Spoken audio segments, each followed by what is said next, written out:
Miskin atau kaya itu bukan takdir yang nggak bisa diubah. Bukan juga semata-mata keberuntungan. Itu adalah hasil dari program pikiran dan kebiasaan yang kita ulang setiap hari. Pernah nggak kamu merasa iri sama tetangga atau teman yang kayaknya uang tuh datang sendiri ke hidup mereka? Mereka liburan mewah, ganti mobil baru, rumah makin besar. Sementara kamu kerja mati-matian dari pagi sampai malam, tapi saldo rekening tetap tipis. Dan dalam hati kamu bergumam, kenapa sih hidup ini nggak adil? Tunggu dulu, jawabannya bukan di nasib buruk atau kurangnya peluang. Rahasia sebenarnya ada di pola pikir, cara kamu memandang uang, kesuksesan, dan hidup itu sendiri. Hari ini kita bakal nyelam ke salah satu buku legendaris karya T. Harv Eker, Secrets of the Millionaire Mind. Bukan cuma ringkasan, tapi kita bakal bongkar habis 17 rahasia pola pikir orang kaya yang bisa mengubah hidup kamu total, asal berani diterapkan mulai sekarang. Siap? Kalau siap, ayo kita mulai perjalanan ini. Dan semakin kamu simak, semakin banyak manfaat yang bakal kamu rasain.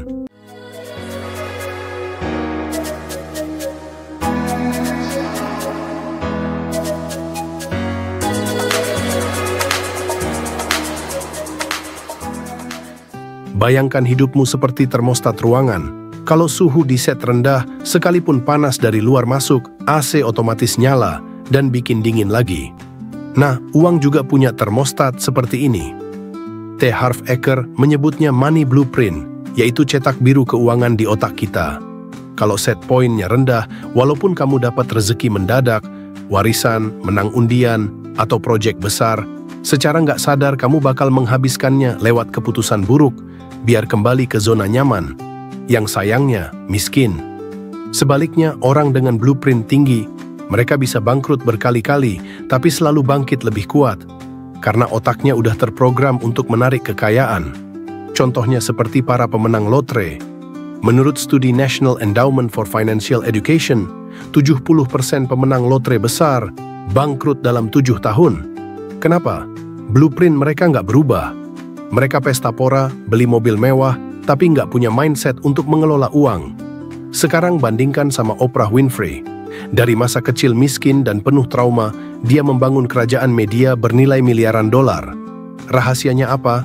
Dia mengubah keyakinan masa kecilnya. Dari uang itu susah, ia ubah menjadi saya bisa menciptakan kekayaan.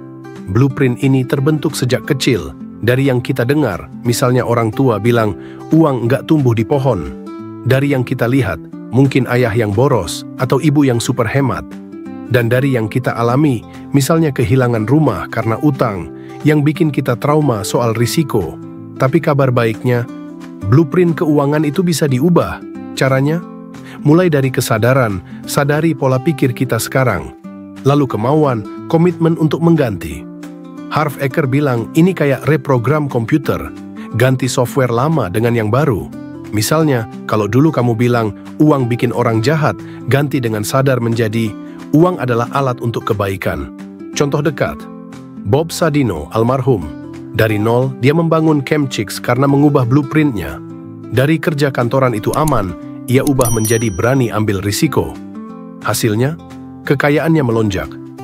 Sekarang kita masuk ke inti.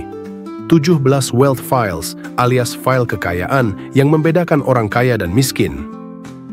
File kekayaan 1, orang kaya yakin, saya pencipta hidup saya. Mereka ambil tanggung jawab penuh atas semua hasil, baik atau buruk.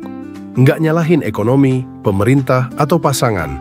Logikanya begini, kalau kamu menyalahkan faktor luar, kamu kehilangan kuasa untuk mengubah hidup. Contoh nyata, Elon Musk.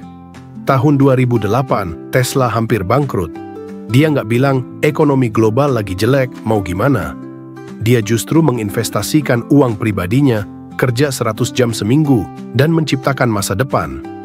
Hasilnya, Tesla sekarang perusahaan triliunan dolar. Sekarang kita lihat realita di Indonesia. Banyak orang miskin bilang, kalau pemerintah diganti, rakyat pasti makmur. Tapi faktanya, presiden ganti, menteri ganti, kebijakan ganti, tetap saja banyak yang kondisinya sama. Kenapa? Karena pola pikirnya nggak ikut berubah. Mereka menunggu penyelamat dari luar. Bukannya jadi penyelamat untuk diri sendiri.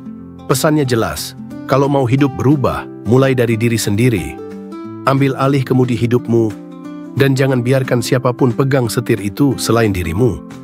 File kekayaan kedua. Orang kaya main untuk menang besar.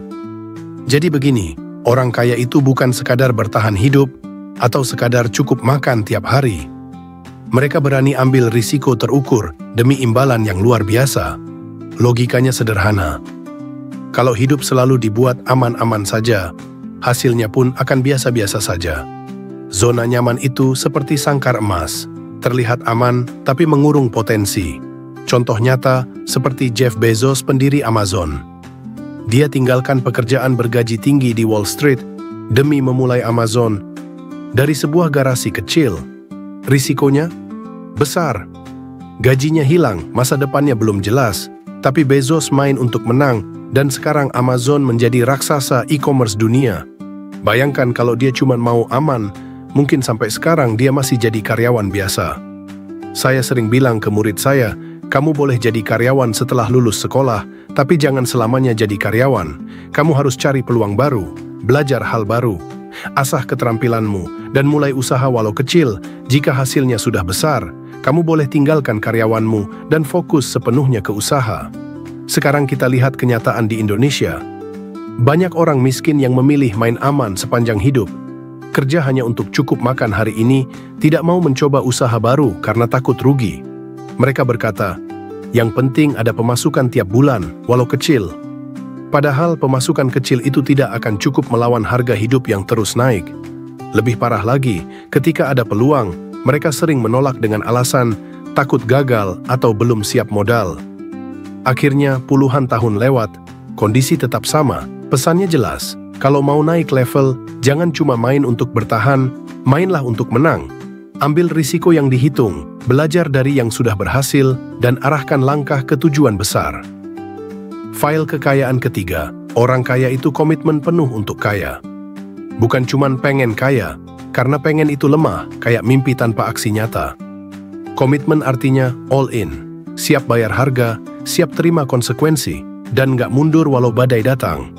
Logikanya simple, kalau cuma ingin, semangatmu bakal luntur saat tantangan datang. Contoh nyata, Sarah Blakely, pendiri Spanx. Dia mulai bisnis dari ide sederhana, potong celana ketatnya sendiri buat bikin prototipe. Dia ketuk ratusan pintu investor dan semuanya menolak. Tapi dia nggak berhenti. Komitmennya untuk sukses bikin dia akhirnya jadi miliarder perempuan termuda di dunia. Kalau dia cuma ingin kaya, mungkin dia udah nyerah di penolakan pertama. Sekarang, bandingkan dengan banyak orang miskin di Indonesia. Banyak yang bilang, aku pengen sukses, pengen kaya. Tapi pas harus lembur belajar skill baru, malas. Pas harus nabung dan stop jajan berlebihan, berat. Pas bisnis rugi sedikit, langsung berhenti dan nyalahin keadaan. Mereka lupa, keinginan itu murah. Yang mahal adalah komitmen. Orang kaya mainnya all in. Orang miskin, mainnya asal coba sambil setengah hati. Pesannya jelas, kalau mau kaya, jangan cuma ingin. Kunci ada di komitmen penuh, sekalipun jalan terasa berat, kamu tetap maju. File kekayaan keempat, orang kaya berpikir besar. Mereka nggak main target receh, karena target kecil, motivasi kecil. Target besar, itu memaksa kamu tumbuh, belajar, dan cari cara. Logikanya begini, pikiran besar itu seperti magnet. Dia akan menarik sumber daya besar, orang-orang hebat, dan peluang yang sepadan. Contoh nyata, Mark Zuckerberg. Dari kamar asrama, dia nggak cuma bikin situs untuk mahasiswa kampusnya. Dia mimpi menghubungkan seluruh dunia. Hasilnya, Facebook, sekarang Meta, punya miliaran pengguna, dan dia jadi salah satu orang terkaya di dunia. Sekarang kita lihat realita di Indonesia. Banyak orang miskin yang bahkan nggak berani berpikir besar. Mereka bilang, saya yang penting cukup makan, nggak usah kaya-kaya, yang penting taat ibadah. Seolah-olah berpikir besar itu dosa. Padahal banyak tokoh sukses yang taat beragama dan kaya raya, karena mereka paham bahwa kekayaan bisa jadi sarana berbuat baik. Masalahnya, sebagian orang salah paham. Mereka mengaitkan kemiskinan dengan kesalehan, seakan-akan miskin itu tanda lebih mulia di mata Tuhan. Akhirnya, mereka menolak peluang besar, dengan alasan, saya takut nanti jadi sombong, atau kaya itu bikin jauh dari agama. Padahal orang kaya yang berpikir besar bisa membangun masjid, membiayai sekolah, memberi lapangan kerja, bahkan membantu ribuan keluarga keluar dari kemiskinan. Pesannya jelas, berpikir besar bukan berarti serakah. Berpikir besar adalah memperbesar kapasitas diri untuk memberi manfaat lebih banyak. Kalau pikiranmu kecil, dampakmu juga kecil. Kalau mau mengubah dunia, mulai dari berani bermimpi besar. File kekayaan 5. Orang kaya fokus pada peluang. Masalah ada di mana-mana. Bedanya orang kaya nggak berlama-lama meratap. Mereka lihat celah untuk bergerak. Logikanya simpel. Fokus ke masalah bikin pikiran buntu dan stres. Fokus ke peluang bikin otak kreatif dan penuh ide. Contoh nyata, saat pandemi COVID-19, ribuan bisnis tutup. Tapi Brian Chesky, CEO Airbnb, melihat peluang baru. Dia ubah strategi, bukan cuma sewa harian, tapi fokus ke long-term stay dan pengalaman virtual. Hasilnya, Airbnb bangkit lebih kuat, valuasi perusahaan melesat. Sekarang bandingkan dengan banyak orang miskin di Indonesia, pas ada masalah, yang keluar justru keluhan. Yah, emang udah nasib. Yang penting qanaah, nrimo ing pandum. Padahal yang disebut qanaah itu bukan berarti diam dan pasrah. Qanaah itu bersyukur sambil tetap berusaha dapat lebih baik.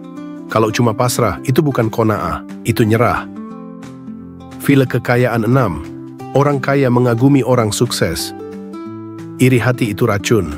Kalau iri, kamu nggak mau belajar dari orang sukses, malah sibuk nyari kesalahannya. Orang kaya beda.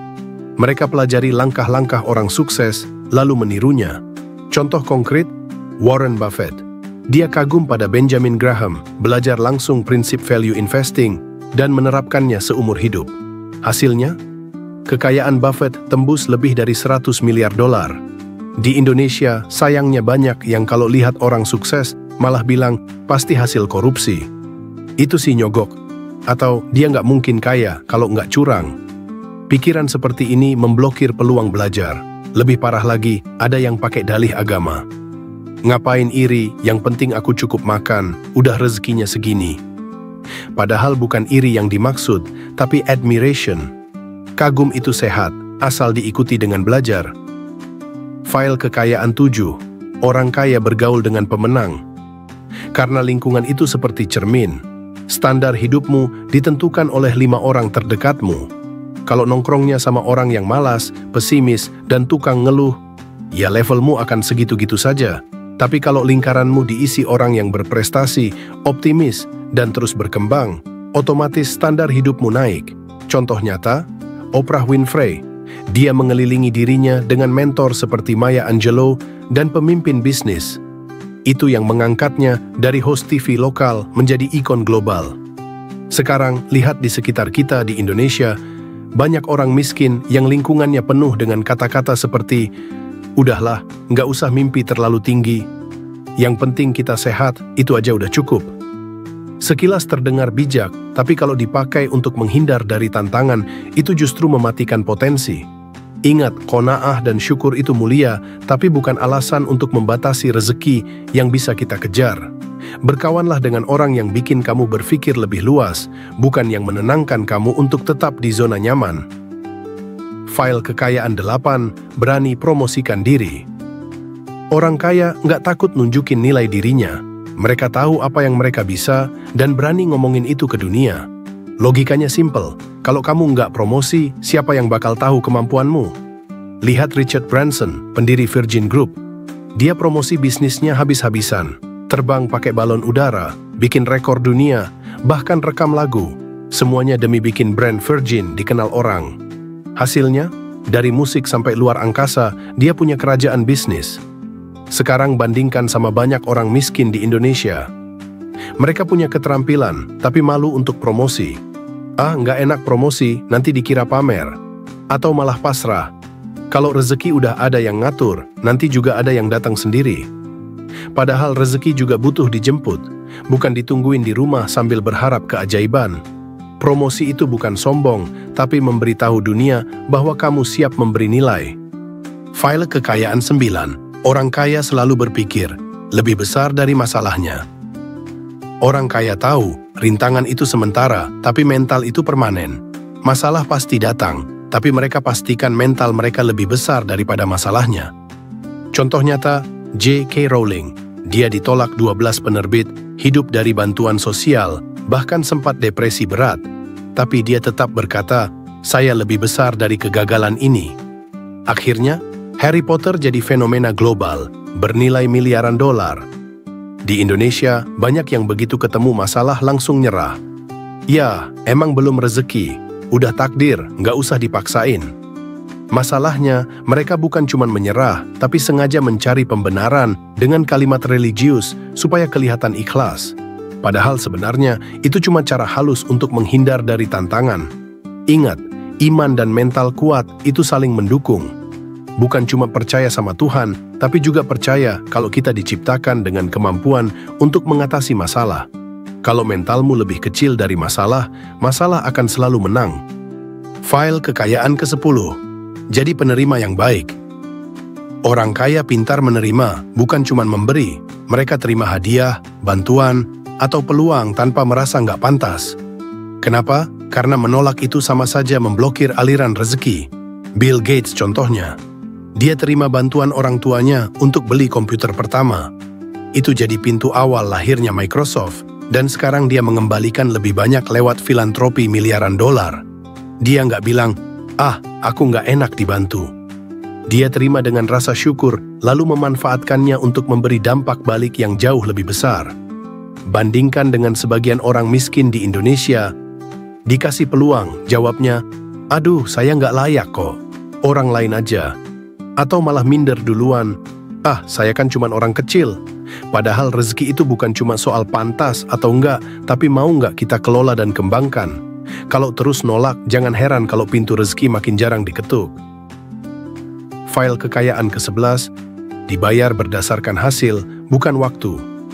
Orang kaya fokus nilai yang mereka hasilkan, bukan jumlah jam yang mereka habiskan. Logikanya simple, waktu itu terbatas, tapi hasil bisa dikali lipat tanpa batas. Tim Ferriss, penulis The 4-Hour Workweek, adalah contoh nyata. Dia bikin bisnis yang otomatis, sehingga penghasilannya datang dari hasil, bukan dari jam kerja. Hasilnya, kebebasan finansial sambil keliling dunia. Sementara banyak orang di Indonesia masih terjebak di pola pikir, kerja yang penting dari pagi sampai malam, yang penting kelihatan sibuk. Padahal kalau bayarnya berdasarkan waktu, penghasilanmu mentok segitu-segitu aja. Lebih parah lagi, ada yang bilang, yang penting halal dan cukup, nggak usah muluk-muluk. Kesannya bijak, tapi seringkali itu cuma tameng buat nggak mau belajar cara kerja yang lebih efektif dan bernilai tinggi. Kalau mau naik level, ubah pola pikir. Bukan berapa lama saya kerja, tapi seberapa besar dampak yang saya hasilkan. File kekayaan ke-12. Berpikir kedua-duanya. Maksudnya gimana nih? Jadi begini, orang kaya itu nggak main pilih-pilihan sempit. Buat mereka, kaya dan bahagia, sukses dan sehat, itu semua bisa didapat bareng. Arianna Huffington contohnya. Dia pendiri The Huffington Post, salah satu media online terbesar di dunia, dan sekarang dia memimpin perusahaan bernama Thrive Global yang fokus ke kesehatan, produktivitas, dan keseimbangan hidup. Setelah sempat tumbang karena kelelahan, dia bangun Thrive Global, sebuah bisnis yang sukses sekaligus mengutamakan kesehatan. Buat dia, kaya dan sehat itu bukan hal yang saling meniadakan, tapi saling menguatkan. Sementara banyak orang di Indonesia masih kejebak pola pikir salah satu aja. Misalnya, kalau mau kaya, ya harus siap sakit-sakitan. Atau, kalau mau taat beribadah, ya jangan terlalu fokus ke uang. Yang penting sehat, tidak kaya, tidak apa-apa. Lah, ini pola pikir yang fatal banget. Padahal, mindset kelimpahan justru bikin kita cari cara untuk punya keduanya. Yakni, kaya sekaligus sehat, kaya dan bahagia, sukses dan bermanfaat, dan sebagainya. Jadi, harus berpikir keduanya, dan kalau terus berpikir sempit, kita sendirilah yang membatasi potensi. File kekayaan ke-13. Fokus pada kekayaan bersih, bukan gaji bulanan. Orang kaya ngerti satu hal penting. Yang menentukan kekayaan bukan berapa gajimu per bulan, tapi berapa aset bersih yang kamu punya. Aset dikurangi utang. Robert Kiyosaki, penulis Rich Dad Poor Dad, adalah contoh hidupnya. Dia nggak sibuk cari gaji besar, tapi sibuk membangun aset seperti properti, bisnis, dan investasi. Hasilnya, Kekayaannya terus tumbuh bahkan saat dia tidur. Banyak orang miskin di Indonesia merasa kaya karena punya gaji tinggi, tapi tiap akhir bulan dompet kosong. Kenapa? Karena semua habis buat cicilan, gaya hidup, dan barang konsumtif. Jadi kaya di slip gaji, tapi miskin di rekening. Kalau mau kaya beneran, ukur progres dari kekayaan bersih, bukan nominal gaji. File kekayaan ke-14, kelola uang dengan disiplin. Kekayaan bukan cuma soal berapa yang masuk, tapi berapa yang bisa kamu simpan dan kembangkan. Dave Ramsey, pakar keuangan dari Amerika, pernah bangkrut total. Tapi dia bangkit dengan sistem envelope. Setiap pengeluaran punya amplop khusus, jadi nggak ada yang bocor. Sekarang, jutaan orang ikut metodenya dan bebas dari utang. Di Indonesia, banyak yang bilang, saya nggak bisa nabung, gaji pas-pasan. Tapi kalau dicek, pulsa, rokok, nongkrong, atau belanja online selalu ada dananya. Masalahnya bukan gajinya kurang, tapi disiplinnya nggak ada. Kalau uang nggak dikelola, sebesar apapun penghasilanmu, hasilnya tetap nol. File kekayaan ke-15. Orang kaya bikin uang kerja untuk mereka, bukan mereka yang kerja mati-matian seumur hidup buat uang. Caranya? Investasi, beli aset produktif, bikin passive income. Karena uang yang diem, pelan-pelan habis dimakan inflasi. Contoh, Ray Dalio, pendiri Bridgewater. Dia taruh uang di hedge fund, dikelola dengan strategi cerdas, dan uangnya berputar 24 jam sehari. Dia tidur, uangnya tetap bekerja. Beda sama kebanyakan orang miskin di Indonesia yang cuma simpan uang di bawah kasur atau di rekening tanpa berkembang. Mereka pikir yang penting aman, padahal diam-diam nilainya tergerus harga beras yang makin mahal. File kekayaan ke-16. Orang kaya bertindak meski takut. Takut itu wajar, semua orang ngerasain. Bedanya, mereka nggak nunggu rasa takutnya hilang. Mereka bergerak dulu, dan rasa takut mengecil di jalan. Sarah Blakely misalnya, waktu awal jual Spanx, dia gemetaran door to door. Tapi dia tetap maju. Dan hasilnya, bisnis miliaran dolar. Di Indonesia, banyak orang miskin punya ide bagus, tapi takut mencoba. Takut rugi, takut gagal, takut dihina tetangga. Akhirnya, ia tetap di tempat yang sama. File kekayaan ke-17, orang kaya belajar tanpa henti. Dunia berubah cepat, dan mereka selalu update diri. Elon Musk misalnya, belajar roket, AI, dan fisika dari nol, cuma dari buku dan mentor. Sekarang, dia punya SpaceX yang revolusioner, beda sama banyak orang miskin di sini yang berhenti belajar setelah lulus sekolah. Mereka pikir ilmu itu mahal, padahal sekarang banyak yang gratis di YouTube, podcast, atau buku murah. Tapi karena malas belajar, mereka kehilangan peluang baru. Intinya, kalau mau keluar dari lingkaran kemiskinan, kita harus mulai pikir dan bertindak kayak orang kaya. Bikin uang kerja buat kita, berani bertindak meski takut, dan nggak pernah berhenti belajar. Karena kalau pikiran dan aksi kita sama kayak kemarin, hasilnya juga akan sama kayak kemarin. Wah, panjang ya perjalanan 17 prinsip ini. Tapi ingat, kata T. Harv Eker, hasil yang berbeda selalu dimulai dari pikiran yang berbeda. Kaya itu bukan cuma soal modal uang, tapi modal mental. Sekarang tanya dirimu, keyakinanku soal uang mendukung atau justru membatasi? Aku berpikir seperti orang kaya atau orang miskin? Kabar baiknya, blueprint pikiranmu bisa diubah mulai sekarang. Ini langkah konkretnya. 1. Audit blueprintmu. Tulis 5 keyakinan negatif soal uang yang kamu bawa sejak kecil. Ganti dengan afirmasi positif, ucapkan setiap pagi. Contoh, dari uang itu susah, jadi uang mengalir mudah ke saya. 2. Pilih satu wealth file untuk mulai. Misalnya, saya pencipta hidup saya. Setiap hari catat satu aksi tanggung jawab yang kamu ambil, sekecil apapun. 3. Bangun lingkungan positif. Gabung komunitas entrepreneur, online atau offline. Kurangi nongkrong sama orang yang hobinya ngeluh. 4. Kelola uang dengan disiplin. Pakai rumus 50/30/20. 50% kebutuhan, 30% keinginan, 20% tabung, investasi. 5. Belajar terus. Baca satu buku keuangan setiap bulan atau dengar podcast finansial. Terapkan satu pelajaran langsung. 6. Ambil aksi berani. lakukan hal yang bikin deg-degan, misalnya promosi produkmu di media sosial. 7. Lacak progresnya. Setiap bulan, hitung kekayaan bersihmu. Rayakan setiap kemajuan kecil. Kalau semua ini kamu jalankan dengan konsisten, mulai dari mengubah mindset, mengambil tanggung jawab penuh, berani ambil risiko, sampai belajar tanpa henti, hidupmu bisa benar-benar berubah. Dari yang serba pas-pasan, jadi berlimpah. Dari yang cuma bertahan, jadi berkembang. Ingat, Napoleon Hill pernah bilang, pikiran yang percaya dan fokus bisa mencapainya. Dan jauh sebelum itu, Allah sudah berfirman dalam Al-Quran, sesungguhnya Allah tidak akan mengubah keadaan suatu kaum hingga mereka mengubah keadaan yang ada pada diri mereka sendiri. QS Ar-Ra'd 11. Artinya perubahan bukan datang dari pemerintah, bos, atau tetangga, tapi dari dalam dirimu sendiri. Mulailah hari ini. Bukan besok, bukan nanti. Karena waktu tidak menunggu dan kesempatan tidak selalu datang 2 kali.